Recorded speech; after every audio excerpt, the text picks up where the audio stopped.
We're deep in Pablo territory up the Cocorona River next to his private estate, Hacienda El Oro.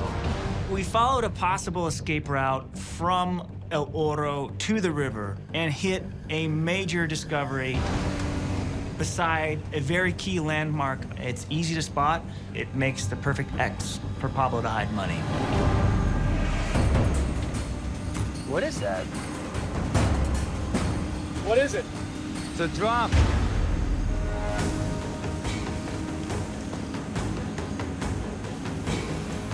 There may be something else in there. Wow. This doesn't look good. There's just sand. It's empty. Colin, there was nothing else? You didn't get any other signal over the hole? No. The bucket pulls up a large but shredded barrel. That was our best target. It was our biggest target. And it was an empty fuel drum.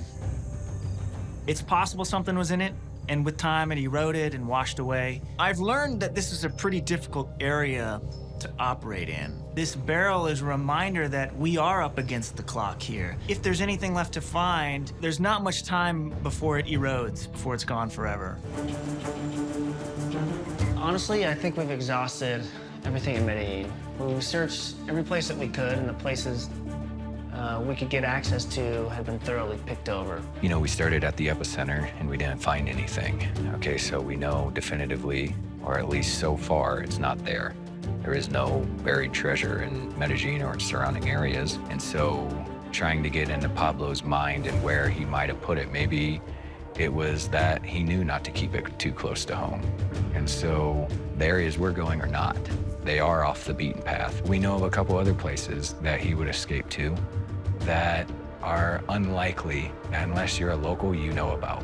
I'm banking on those more than anything else.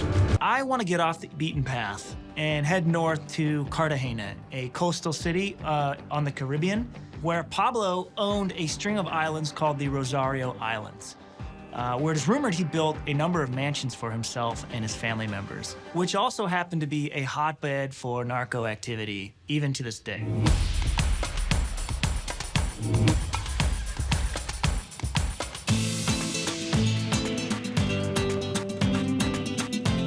We're in Cartagena. Pablo, he had properties down here, he partied down here. Cartagena, it was another way that Pablo tried to expand his smuggling operations, packed speedboats with cocaine, and they scuttled from harbor to harbor all the way to the coast of Miami. Even now, that region is known for its drug smuggling. Cartagena was actually designated a peace zone. The cartel heads of different rival groups met together and outlawed reprisals and assassinations inside Cartagena. It's a beautiful city, it's historic, and everyone loves to go there and play. I've never been to Cartagena in my life, and we need some outside help. So we set up a meeting with a contact named Juan. Buenas, Juan. Yeah. Buenos dias. Hola. Do you want to get in the boat? Sure. Yeah, let's Welcome hop on. aboard, man. The people who helped Pablo Escobar during his reign can help you to understand how things were, which in doing so can help you pinpoint locations of where to look. If you're currently doing it, well, a lot of people stand on the shoulders of those who came before them.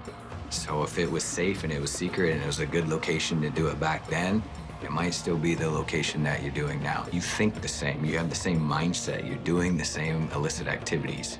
So I'll take either one. Juan is the perfect contact. He knows the islands like the back of his hand. He knows all the locals. He's the perfect interface for us with narco traffickers. Welcome back. These are our boys, huh? Yes. ¿Todo bien? Bueno, brother. Básicamente estamos acá con unos personajes. Queremos conocer unos túneles. They don't like the cameras. They agree to cooperate and to help us out, but only on the condition that they stay anonymous. So they wear bandanas to protect their identities. Vamos a montar a este bote. Bienvenidos a bordo, brother. Vamos, muchachos.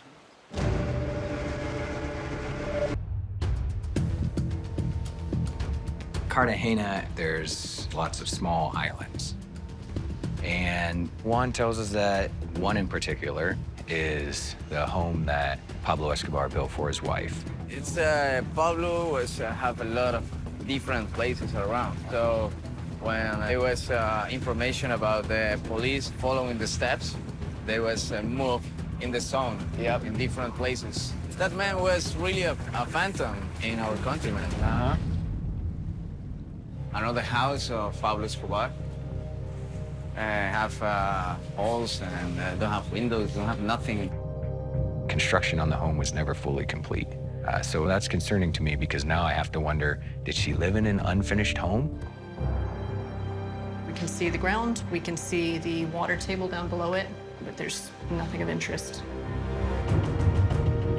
The house that we see on this island doesn't really match our known data from La Manuela, and we're not quite sure if it was really Pablo's or not. This looks like a normal wall. Another bust. There's nothing here. This is another strike against Juan, and it's starting to piss me off. Are you wasting my time? Because 3 strikes, you're out, and it's time to get out the buzzsaw. You know, it's time to stop being Mr. Nice Guy. Well, Casablanca is a lot different than La Gloria. Casablanca is the biggest house on the island. Casablanca is exactly that, you know, gigantic white house. It's a compound. Casablanca is a ginormous mansion. It could house hundreds of people, multiple buildings, and now it is a graveyard. We have permission to search the ground. It's a big place. It looks like there could be a lot of places for Coletas here. Right. One of those rooms was padlocked up there, actually. Yeah. Walking through the estate, it's pretty easy to see how glamour it was. There's entire sections built for security. Looks like there's a party wing. Pablo's room is huge. Well, it looks like this is a pretty huge place. So there were, I mean, like you said, I can imagine guards walking all over the place. And in the central court, there is a giant swimming pool. Courtyard in here, I think, is probably one of the more interesting places to look. We learned that Pablo actually built very complicated hydraulic systems that could lift up his pool, where he would hide money and gold underneath, hoping that the reinforced concrete bottom of the pool would hide the radar reflection of anything buried beneath it. So we definitely want to check out this pool. It's probably target numero uno here. Okay, we're good to go.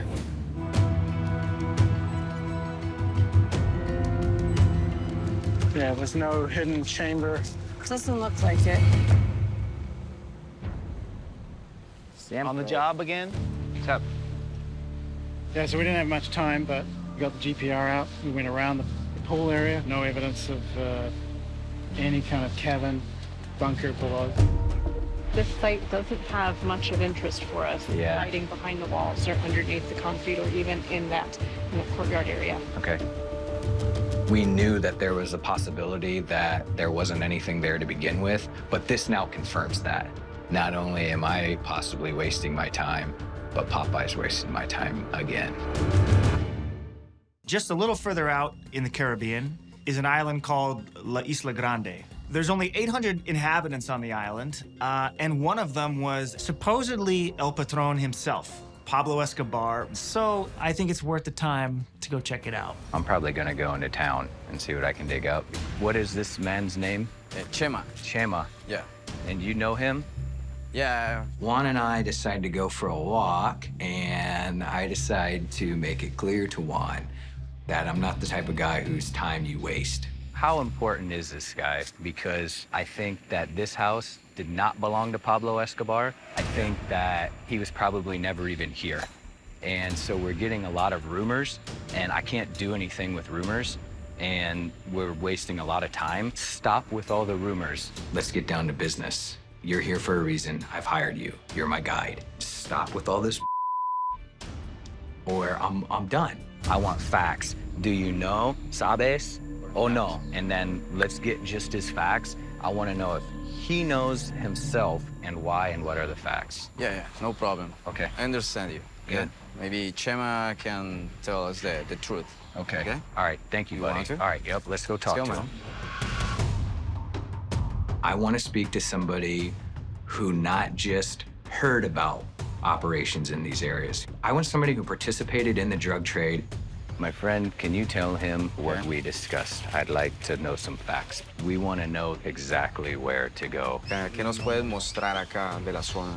Es el peñón donde yo, ahí sí, porque ya eran de llegar el submarino, que nosotros lo cargábamos. These submarines could carry up to 2,000 kilograms of cocaine into the waters off of Puerto Rico, where other smugglers would unload the drugs from the submarines, put them on fast boats, and drive them to Miami. Ahí anclaban el submarino, detrás, ahí detrás de la roca. Después de la parte verde, la azul. ¿Qué tan grande eran el submarino? ¿El tamaño del bote o más pequeño? No, más grande. Más grande. Más largo.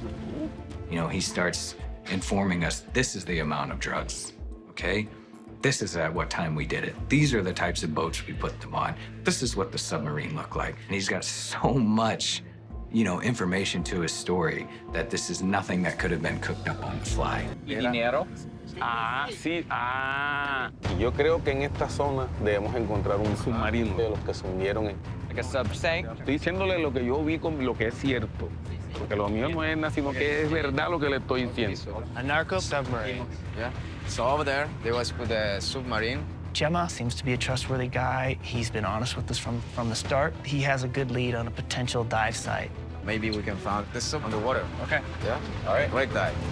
Chema has probably had his eye on this. I bet that he's looked from time to time, but This region of the Caribbean is really active in storm season. In any sea storm, the currents and the winds are shifting the sand at the bottom of the ocean floor. So I think it's possible that this dive site has been down there for 20 years and only recently has been uncovered through a storm. We want to be around here, this area, because it's the information like we have. Yeah, one, if that structure has a lot of metal to it, we've got our magnetometer, we'll go out on the Zodiac, we'll go back and forth. Yeah. Hopefully we'll pick up an anomaly. So- yeah, let's get the Zodiac in the water. They do look pretty badass out there. I'll stay right here in the shade. Thank you very much. Go back and forth around it. Where you think might be over the top of it. We'll see if we see a big jump in the readings. They start circling the site, searching for the strongest magnetic signatures on the bottom of the ocean. 600, 800. You guys find it? We did get quite a big jump in the readings just on the southwest side. We couldn't really close it off, but we were getting elevated readings there. We don't know what else is down there. We want a win badly.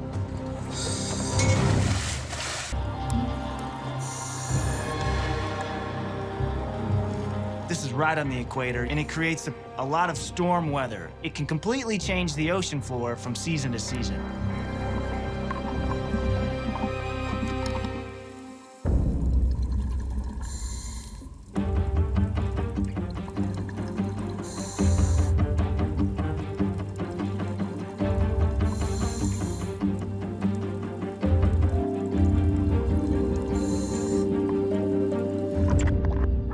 What did you find? So much metal on the water. We found something like a box, but finally it was a battery. It's maybe from a motor, I don't know. Yeah. It's maybe something wrecks there before, but anything. There's nothing. It's gone. Yeah. No money, no jewels, no drugs. No, it's not like you want to. Well, that's pretty disappointing. I can't pretend I'm anything but crushed. Yeah. You know, to have it in front of my face and actually see that photographic evidence, to me, proves that Juan is telling me the truth. There's nothing there.